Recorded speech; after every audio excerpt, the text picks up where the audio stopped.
जय हिंद मेरे प्यारे साथियों। तो कैसे हैं आप लोग? आई होप आप सब लोग बढ़िया होंगे। सो गाइस, आज के इस वीडियो में हम रीजनिंग के प्रैक्टिस सेट नंबर 37 करने वाले हैं, जिसमें हम महत्वपूर्ण 10 प्रश्नों को देखेंगे जो आगामी किसी भी एग्जाम के पॉइंट ऑफ व्यू से बहुत ही ज़्यादा महत्वपूर्ण है। ये देखिए, जितने भी प्रश्न आज हम करने वाले हैं ये सारे प्रश्न प्रीवियस ईयर में किसी न किसी परीक्षा में पूछे गए हैं। ठीक है, तो अगर आप किसी भी कॉम्पिटेटिव एग्जाम की तैयारी करते हैं तो आप इस वीडियो को अंत तक जरूर देखिएगा, और वीडियो अच्छा लगे तो वीडियो को लाइक और हमारे चैनल पर अपलोड तो चैनल को सब्सक्राइब जरूर कीजिएगा।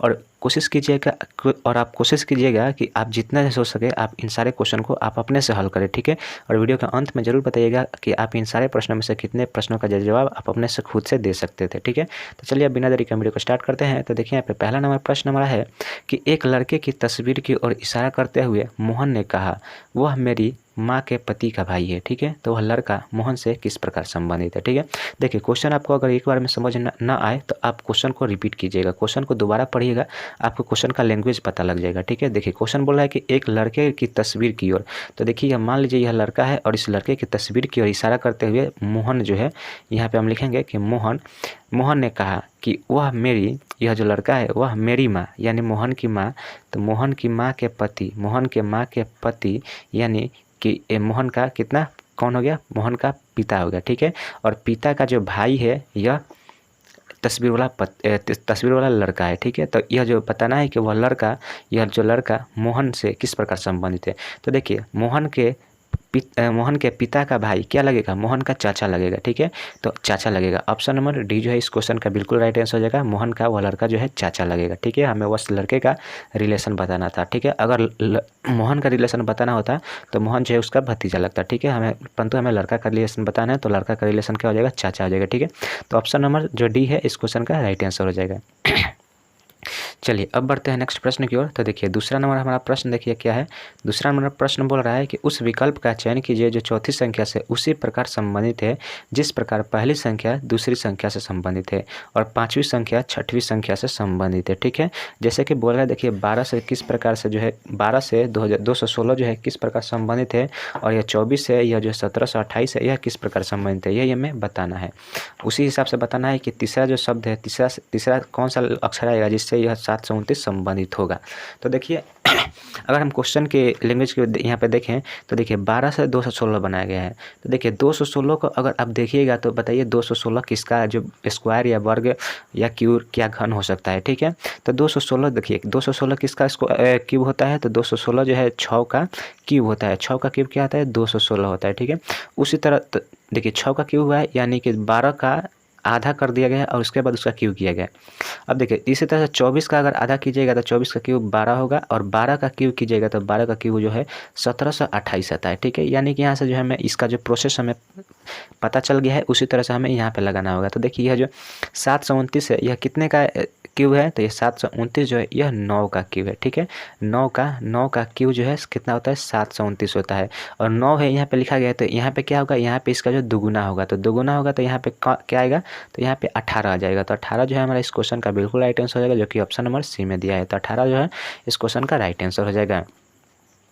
चलिए बढ़ते हैं नेक्स्ट प्रश्न की ओर। तो देखिए नेक्स्ट यहाँ पे तीसरा नंबर देखिए प्रश्न क्या है। तो देखिए तीसरा नंबर प्रश्न में हमें बताना है कि जिस प्रकार से अस्थमा फेफड़ा से संबंधित है उसी प्रकार हमें बताना है कि इन चारों ऑप्शनों में से कौन सा जो है इसके अनुसार जो है समानुपात में है। ठीक है, जैसे कि देखिए अस्थमा एक रोग है जो कि फेफड़ा में होता है। ठीक है, यह अस्थमा खांसी वाला जो रोग है यह हमारे फेफड़ा से संबंधित रोग है। ठीक है, उसी तरह से देखिए हमें इसमें ढूंढना है कि इसके समान कौन सा जो है ऑप्शन जो है। ठीक है, तो देखिए यहाँ पे देखिए गठिया को हृदय से अनुपात बताया है। तो गठिया जो है पैरों में या जहाँ पर जोड़ होता है, जहाँ पे दो हड्डियाँ जुड़ती है वहाँ पे गठिया रोग होता है, जो कि हृदय में नहीं होता है। तो ये जो ऑप्शन है यहीं पे गलत हो गया। ठीक है, क्वेश्चन को आप गलत काटना सीखिए, गलत काटने लगेगा तो जो ऑप्शन है अपने आप मिल जाएगा। ठीक है, उसके बाद देखिए यकृत और चिंता में तो कोई रिलेशन ही नहीं बन रहा है, तो यह जो ऐसा ही गलती हो जाएगा। ठीक है, उसके बाद देखिए नेत्र श्लेष्मा शोध, तो देखिए नेत्र से जो भी संबंधित रोग होगा या फिर शोध होगा वो सारे आँख से ही संबंधित होगा, तो यहाँ पे कान लिखा है तो यह भी गलत हो जाएगा। उसके बाद देखिए यहाँ पे मोतियाबिंद, तो मोतियाबिंद देखिए जो आँख में होने वाला एक रोग है और यह आँख में ही देखिए आँख से अनुपात बताया है। तो ये जो है ये पहले नंबर जो ऑप्शन नंबर डी जो है यह क्वेश्चन के अनुसार जो है रिलेट कर रहा है। ठीक है, तो ऑप्शन डी जो है इस क्वेश्चन का राइट आंसर हो जाएगा। ठीक है, उम्मीद करते हैं सारे क्वेश्चन आपको समझ में आया होगा। खुद से आप क्वेश्चन को करना पहले सीखिए, उसके बाद जो है आप देखिए कि किस तरह से बनाया जा रहा है। ठीक है, चलिए देखिए आगे बढ़ते हैं नेक्स्ट प्रश्न की ओर। तो देखिए यहाँ पे चौथा नंबर देखिए प्रश्न क्या है। चौथा नंबर प्रश्न दिया है कि उस सही विकल्प का चयन कीजिए जो दिए गए शब्दों की व्याख्या शब्दों की व्यवस्था को उस क्रम में इंगित करता है जिस क्रम में वे अंग्रेजी शब्दकोश में दिखाई देता है। ठीक है, अंग्रेजी शब्दकोश में दिखाई देता है। देखिए यहाँ पे 5 जो है सवाल दिए, 5 ऑप्शन है। ठीक है, इसमें से आपको बताना है शब्दकोश यानी डिक्शनरी के अनुसार बताना है कि कौन सा शब्द जो है पहले आएगा, उसके बाद दूसरे पे कौन आएगा, तीसरा नंबर कौन सा आएगा और चौथा नंबर कौन और पाँचवा नंबर कौन सा आएगा। ठीक है, वही हमें खोजना है। तो देखिए डिक्शनरी जब भी आप उठाइएगा तो वहाँ पे जो किसी शब्द को खोजना होगा तो आप उसके फर्स्ट लेटर से ही खोज सकते हैं। ठीक है, जैसे कि यहाँ पे सभी में देखिए सी है तो आप सी वाला लेटर वाला जो पेज खोलिएगा तो सभी में सी है तो यहाँ से पता नहीं लगेगा कि कौन सा शब्द पहले मिलेगा, तो सी के हम आगे जाएंगे। तो देखिए यहाँ पे सी है, ओ है, देखिए CON तीनों में है, तो ठीक पाँचों में है तो CON को ऐसे हम काट देंगे क्योंकि CON से हमें कोई पता नहीं लगा कि कौन सा शब्द जो है पहले आएगा। ठीक है, तो इनको काट दिए। अब उसका देखिए चौथा नंबर जो है, चौथा में एक में सी है, एक में एस है, एक में एन है, एक में एस है और एक में भी एस है। ठीक है, यानी कि एस जो है वह 3 शब्दों में है, बाकी 2 शब्द में एक में सी है और एक में एन है। तो देखिए जो इन सबसे सी, एस और एन, इनमें जो सबसे लास्ट में आएगा वह एस वाला शब्द आएगा। ठीक है, तो सबसे पहले कौन सा आएगा, तो सबसे पहले ए वाला आएगा, सॉरी सी वाला आएगा, सी वाला आएगा, यानी कि 1 नंबर जो शब्द है वह हमें सबसे पहले मिलेगा। ठीक है, 1 नंबर मिल गया। अब उसके बाद हमें एस और एन में देखना है कि सबसे पहले कौन सा आएगा, तो सबसे पहले एन आएगा, तो सबसे पहले एन आएगा जो कि 3 नंबर में है, तो 3 नंबर यहाँ पे 1 के बाद 3 नंबर शब्द हमें मिलेगा। अब देखिए बाकी जो 3 ऑप्शन है उसमें एस है। ठीक है, तो एस को भी आप हटाइएगा तो आगे बढ़िएगा, तो एक में टी है, एक में ई है और एक में आई है। ठीक है, तो टी, ई और आई, इसमें सबसे पहले कौन सा आएगा, तो आई वाला आया, सॉरी ई वाला आएगा। तो ई वाला देखिए ऑप्शन नंबर 4 में दिया है, तो इसके बाद 3 के बाद क्या आएगा, यहाँ पे 4 आएगा। उसके बाद टी के बाद क्या आएगा, आई आएगा, तो आई देखिए 5 में है और आई के बाद क्या आएगा, तो आई के बाद जो है टी आपका आएगा। ठीक है, टी आएगा, तो टी आएगा, तो टी जो है आपको देखिए टी जो है 2 नंबर में वाला में है, तो यहाँ से 2 नंबर इसका आंसर हो जाएगा। ठीक है, यानी कि 13,452 जो है इसका राइट आंसर होगा। आपको ऑप्शन में इसी तरह से दिया होगा, कहीं पर लिखा होगा 3, 1, 4, 2, 5 इस तरह से ऑप्शन दिया होगा, तो आप ऑप्शन खोज लीजिएगा, आपका राइट आंसर क्या होगा, यही होगा 13,452 जो है ऑप्शन, जिस ऑप्शन में होगा वही हमारा राइट आंसर हो जाएगा। ठीक है, चलिए आगे बढ़ते हैं नेक्स्ट प्रश्न की ओर। तो देखिए यहाँ पे अगला देखिए 5 नंबर प्रश्न है। देखिए यहाँ पे बोला निम्नलिखित प्रश्न में से दिए गए विकल्पों में से संबंधित अक्षरों का चयन करना है। ठीक है, यानी कि जिस प्रकार से यह इस दोनों में अनुपात है उसी तरह से समानुपात बताना है कि इसका जो है यहाँ पे क्या होगा। तो देखिए अल्फ़ाबेट या कोडिंग डिकोडर से जब भी आपको सवाल मिले तो सबसे पहले आप क्या सीखिएगा, तो सबसे पहले आप करना होगा, आपको काम करना होगा, उसका कोड लिखना होगा। अगर आप क्वेश्चन का कोड लिख लेते हैं तो उतना जितना जल्दी लिखेंगे उतना जल्दी जो है आप सवाल को सॉल्यूशन कर सकते हैं। ठीक है, हो सके तो आप इसको याद कर लीजिए कि कौन सा जो है शब्द कितने नंबर पे आता है। जैसे कि जेड हमारा जो आता है वह कितने पे आता है, 26 पे आता है, और एम जो है हमारा कितने पे आता है, 13 पे आता है। वहीं पे एक्स हमारा कितने पे आता है, तो एक्स जो है हमारा 24 पे आता है, और के हमारा जो कितने पे आता है, तो के जो है हमारा 11 नंबर पे आता है। ठीक है, अगर हम यहाँ से देखिए जेड से एक्स में रिलेट करें तो यहाँ पे क्या हुआ है, तो यहाँ पे -2 होगा क्योंकि 26 से 24 आया तो -2 हुआ है। अब देखिए यहाँ 13 से जो है 11 पे गया है तो यहाँ पे भी क्या हुआ, -2 हुआ है। उसी तरह से y से हम अगर -2 करें तो y कितने पे आता है, 25 पे आता है, और -2 करेंगे तो क्या आएगा, w आएगा। ठीक है, l देखिए l से जब हम -2 करेंगे तो l कितने नंबर पे आता है, तो l जो है 12 पे आता है, 12 - 2 करेंगे 10 पे कौन सा आएगा, तो g आएगा, यानी कि w जी हमारा राइट आंसर होगा। और w जी देखिए ऑप्शन नंबर सी में दिया है तो C is the right answer of this question. ठीक है, ऑप्शन नंबर सी इसका राइट आंसर हो जाएगा। चलिए अब बढ़ते हैं नेक्स्ट प्रश्न की ओर। तो देखिए यहाँ पे 5 नंबर देखिए, सॉरी 5 नंबर हो गया, 6ठा नंबर प्रश्न देखिए दिया, बोल रहा है क्वेश्चन कि दी गई आकृति में काली मेजों की संख्या कितनी है, हमें ब्लैक मेजों की संख्या, ब्लैक टेबल की संख्या बताना है। ठीक है, देखिए यह आपका येलो यानी कि पीला, यहाँ पे ग्रीन यानी कि हरा, और यहाँ पे ब्लैक है। ब्लैक कौन सा है, वह वृत्त को दर्शा रहा है। तो हमें काली मेज यानी कि ब्लैक है जो गोला में जितना भी है सभी जो है काली मेज है, तो हमें बताना है कि टोटल कितनी है। ठीक है, तो देखिए 4 और 2 6, 6 और 5 कितना होता है, 11, 11 और 3 कितना हो गया, 14। ठीक है, यानी कि ब्लैक जो टेबल है वह टोटल 14 है। तो ऑप्शन नंबर डी जो है इस क्वेश्चन का राइट आंसर हो जाएगा। बहुत ही सिंपल क्वेश्चन था, आपको देखकर सवाल जोड़कर बता देना था। ठीक है, चलिए अब बढ़ते हैं नेक्स्ट प्रश्न की ओर। तो देखिए 7 नंबर प्रश्न क्या है, 7 नंबर प्रश्न देखिए बोल रहा है कि एक निश्चित कूट भाषा में क्या लिखा है, इंडेड लिखा है। इंडेड को इस तरह से लिखा जा रहा है। ठीक है, तो इसी रूप में कूटबद्ध किया जाता है। तो उसी कूट भाषा में प्लेज को किस रूप में कूटबद्ध किया जाएगा। ठीक है, तो देखिए इस तरह के सवाल को पहले आप क्या कीजिएगा, सबसे पहले आप लिख लीजिएगा। जैसे कि हम लिख रहे हैं EN, उसके बाद DE डी, इंडेड लिखा है और वहाँ उसके बाद देखिए लिखा है GRJM और N। तो हमें यहाँ पर ढूंढना होगा कि यह जो पहला है इसमें और इन दोनों में किस तरह से रिलेशन बैठा है। ठीक है, अगर आप इस रिलेशन को ढूंढ लेते हैं तो आप जो है सवाल को आसानी से सॉल्व कर सकते हैं। तो उसके लिए आप क्या कीजिएगा, सबसे पहले आप इसका जो स्थानीय मान लिख लीजिएगा, कोड मान लिख लीजिएगा। ठीक है, जैसे कि यह 5 पे आता है, N जो है हमारा 14 पे आता है, D कितने पे आता है 4 पे आता है, E 5 पे आता है और यहाँ पे D 4 नंबर पे आता है। ठीक है, यहाँ पे अगर आप लिखिएगा तो यहाँ पे G जो है G कितने पे आता है, तो यह 7 पे आता है, R जो है हमारा 18 पे आता है, J कितने पे आता है, तो J जो है हमारा 10 पे आता है, M कितना पता है 13 पे और N 14 पे आता है। ठीक है, अब देखिए यहाँ से तो इतना आप देख लिए। अब आपको देखना होगा कि यह जो है किस तरह से यहाँ पे रिलेट किया जा रहा है, किस तरह से यह लिखा गया है। ठीक है, तो इस यह आप अगर आप मिला लेते हैं, खोज लेते हैं तो आपका जो है सवाल जो है आसानी से बन जाएगा। ठीक है, तो यही हमें यहाँ पे मेन रूप से ढूंढना है। ठीक है, तो अगर आप इतना लिख लेते हैं तो इतना लिखने के बाद आपको जो है क्वेश्चन का जो है आसानी से आपको सोल्यूशन दिख जाएगा। तो देखिए यहाँ 5 से 7 हुआ है तो यहाँ पे क्या किया गया, यहाँ पे +2 हुआ है। ठीक है, 14 से देखिए 18 हुआ है तो यहाँ पे क्या हुआ है +4 हुआ है, 4 से 10 हुआ है तो देखिए यहाँ पे +6 हुआ है, यहाँ उसी तरह से यहाँ पे देखिए +8 हुआ है और यहाँ पे क्या हुआ है +10 हुआ है, यानी कि 2 से बढ़ रहा है और 2 2 2 2 प्लस करके वह जो है सिंपली आगे में है बढ़ रहा है। ठीक है, उसी तरह से हमें क्या करना है, प्लेस के बारे में लिखना है कि PLAYS, प्लेस के लिए हम क्या कूट भाषा लिखेंगे। ठीक है, तो देखिए P में हमें क्या जोड़ना है, 2 जोड़ना है, तो P के बाद Q और R, यानी कि R से हमारा जो लेटर शुरू होगा तो यहाँ पे हम 2 जोड़ दिए, यहाँ पे क्या जोड़ेंगे 4 जोड़ेंगे, तो L कितने पे आता है, L 12 पे आता है, 12 4 16 होता है, 16 नंबर पे P आता है तो P हो जाएगा, RP हो गया। देखिए A 1 पे आता है और यहाँ पे जोड़ना है हमें 6, तो 6 में जोड़िएगा तो 1 में 6 जोड़िएगा 7 होगा और 7 नंबर पे जो हमारा शब्द आता है वह होता है G, यानी कि RPG हमें मिल गया।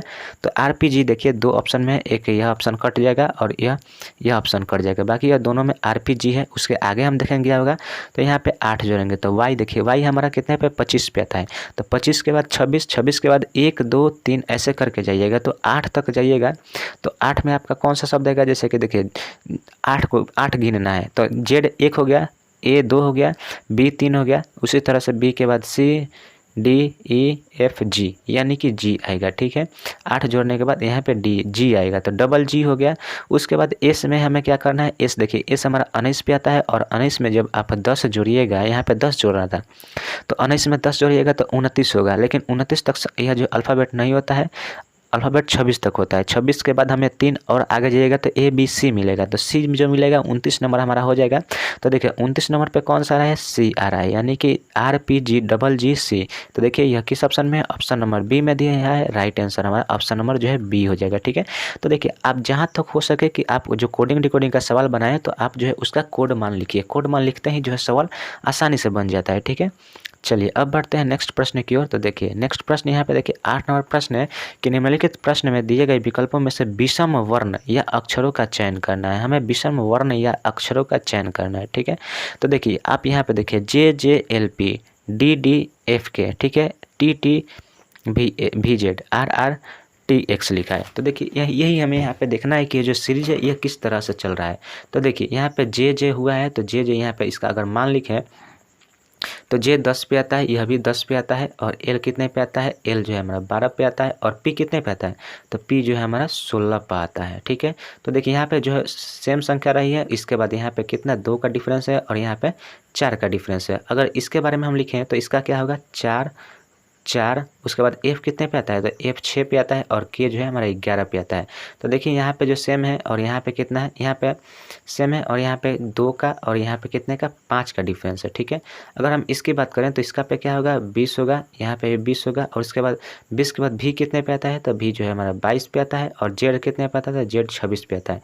यानी कि देखिए यहाँ पे भी 2 है और यहाँ पे 4 है। ठीक है, अब लास्ट वाला लिखते हैं। लास्ट वाला में देखिए क्या है, तो R 18 पे होता है तो R 18 हो गया। उसके बाद T 20 पे आता है और X कितने पे आता है, तो X जो है 24 पे आता है। तो देखिए यहाँ पे यह दोनों सेम है। उसके बाद यहाँ पे देखिए 2 प्लस हो रहा है और यहाँ पे कितना +4 हो रहा है। तो देखिए ऑप्शन नंबर A जो है 2 4 हो रहा है, ऑप्शन C में 2 4 प्लस हो रहा है और ऑप्शन D में 2 4 प्लस हो रहा है। लेकिन ऑप्शन नंबर जो B है इसमें देखिए 2 के बाद यहाँ पे 5 प्लस हुआ है, 2 और 5 प्लस हुआ है। यहीं पे यह जो है अलग तरीका से बनाया है। तो इसका जो राइट आंसर क्या होगा, हमें वही अलग विषम वर्ण खोजना था। तो ऑप्शन नंबर जो है B इस क्वेश्चन का राइट आंसर, बिल्कुल राइट आंसर हो जाएगा। ठीक है, चलिए अब बढ़ते हैं नेक्स्ट प्रश्न की ओर। तो देखिए नेक्स्ट यहाँ पे 9 नंबर देखिए प्रश्न हमारा क्या है। 9 नंबर प्रश्न है कि यदि 40 @ 2 हैशटैग हैच जो है 3 = 83 लिख रहा है, तो उसी प्रकार देखिए यहाँ पे 60 @ 5 हैच 5 लिखा है 125 लिखा, उसी तरह से तो बताना है कि 39 हैच 13 @ 5 का मान की ज्ञात करना है। ठीक है, तो देखिए यहाँ पे इतना क्रिया करने के बाद 83 लिखा है, तो अगर आप @ को यहाँ पे क्या किया गया है, यहाँ पे गुना करेंगे और इसको हम जोड़ेंगे, हैश को जोड़ेंगे, तो देखिए 40 दूना का 80, 80 और जोड़ 83 हो जाएगा। तो देखिए @ का क्या हमने किया है, तो यहाँ पे गुना किया है और इसका प्लस किया है।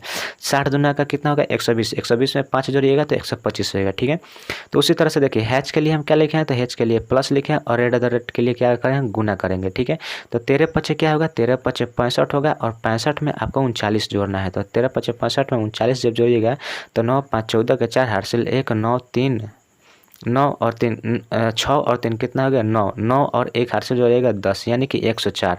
देखिए ऑप्शन नंबर डी में 104 है, राइट आंसर हमारा हो जाएगा ऑप्शन नंबर डी। ठीक है, उम्मीद करते हैं क्वेश्चन ये भी क्वेश्चन आपको समझ में आया होगा। यहाँ पे आपको जो है चिन्ह को बदलना था कि यहाँ पे @ के लिए किस चीज़ का प्रयोग करें और हैच के लिए किस चीज़ का प्रयोग करें, ताकि हमारा जो 83 आ जाए। ठीक है, तो उसी तरह से हमें इसको बनाना था। चलिए अगला प्रश्न देखते हैं। तो नेक्स्ट अगला देखिए 10 नंबर हमारा प्रश्न देखिए क्या है। 10 नंबर प्रश्न दिया है कि निम्नलिखित प्रश्नों में से दी गई श्रृंखला से लुप्त संख्या का चयन करना है। ठीक है, तो यहाँ पे हमें लुप्त संख्या का पता लगाना है कि कौन सा जो है यहाँ पे क्वेश्चन मार्क जो है यहाँ पे कौन सा संख्या आएगा। तो देखिए यहाँ पे देखिए संख्याएं जो है काफ़ी पास में है, तो यहाँ पे आप डिफरेंस लीजिएगा। तो देखिए यहाँ पे 61 से 88 के बीच में डिफरेंस लीजिएगा तो क्या आएगा, यहाँ पे 7 और 8 में से 6 गया 2, 27 आएगा। ठीक है, अगर 27 के बाद इसके आगे डिफरेंस लेते हैं तो देखिए 12 में से 8 जाएगा तो 4 बचा, यहाँ पे 13, 13 में से जाए तो यहाँ पे 54, यानी कि देखिए 27 दूना का यहाँ पे 54 हो गया है। ठीक है, उसके आगे आप अगर जा रहे हैं तो देखिए यहाँ से 3 में से 2 जाएगा तो 1 होगा, 2 में से 4 जाएगा तो यहाँ पे क्या होगा 8 होगा और यहाँ पे बच गया यहाँ पे 1। ठीक है, 1 बचेगा तो यहाँ पे 81 रह जाएगा। ठीक है, अगर आप इसके आगे जा रहे हैं तो देखिए इसके आगे जाइएगा तो देखिए यहाँ पे क्या हो रहा है, यहाँ पे घटाइए तो यहाँ पे 11 में से 3 जाएगा तो यहाँ पे क्या आएगा 8 आएगा, यहाँ पे बच गया 2, 2 में से 2 जाएगा तो यहाँ पे 0 और यहाँ पे 3, 3 में से यानी कि यहाँ पे 108 हो गया। ठीक है, तो देखिए यहाँ पे अगर हम बात करें तो देखिए यहाँ पे कितना का डिफरेंस है, 27 का डिफरेंस है। अगर यहाँ पे भी हम बात करें तो यहाँ पे कितना का, यहाँ पे 27 का डिफरेंस है और यहाँ आगे जाइएगा तो इसमें से इसको घटाएगा तो यहाँ पे भी 27 का डिफरेंस है। तो उसी तरह से इसके आगे जाइएगा तो यहाँ पे भी 27 का डिफरेंस होना चाहिए। तो 108 में हम 27 जोड़ेंगे, तो 108 में जब हम 27 जोड़ेंगे तो 128 में 27 जोड़ने के बाद क्या आएगा, तो 8 और 7 कितना होता है 15 होता है। ठीक है, और 2 1 कितना होगा 3। ठीक है, और यहाँ पे 1 हो जाएगा, यानी कि 135 है। ठीक है, ये 135 अब 331 में 135 हम जोड़ेंगे तो देखिए 1 और 5 कितना हो जाएगा 6 हो जाएगा, 3 और 3 कितना होगा 6 होगा और 3 और 1 कितना होगा 4 होगा, यानी कि 466 जो है हमारा इस क्वेश्चन का राइट आंसर होगा। देखिए ऑप्शन नंबर ए में है 466। ठीक है, तो यही हमारा राइट आंसर हो जाएगा। ठीक है, तो सो गाइस आज के लिए बस इतना ही रखते हैं। इस वीडियो में हम टोटल 10 प्रश्न किए। कमेंट करके आप बताइए कि इन सारे 10 प्रश्नों में से कितने प्रश्नों का जो है जवाब आप अपने से खुद से दे सकते थे। आप कमेंट करके जरूर बताएं। ठीक है, वीडियो कैसे लगी, वीडियो अच्छी लगी तो वीडियो को लाइक जरूर कीजिएगा और कमेंट करके जरूर बताइएगा कि आपको ये वीडियो कैसी लगी। ठीक है, इस तरह के डेली वीडियो हम अपलोड करते हैं, आप जरूर वीडियो को देखिए, उससे आपको जरूर कुछ ना कुछ सीखने को मिलेगा। तो चलिए अब मिलते हैं नेक्स्ट वीडियो में, तब तक के लिए जय हिंद जय भारत।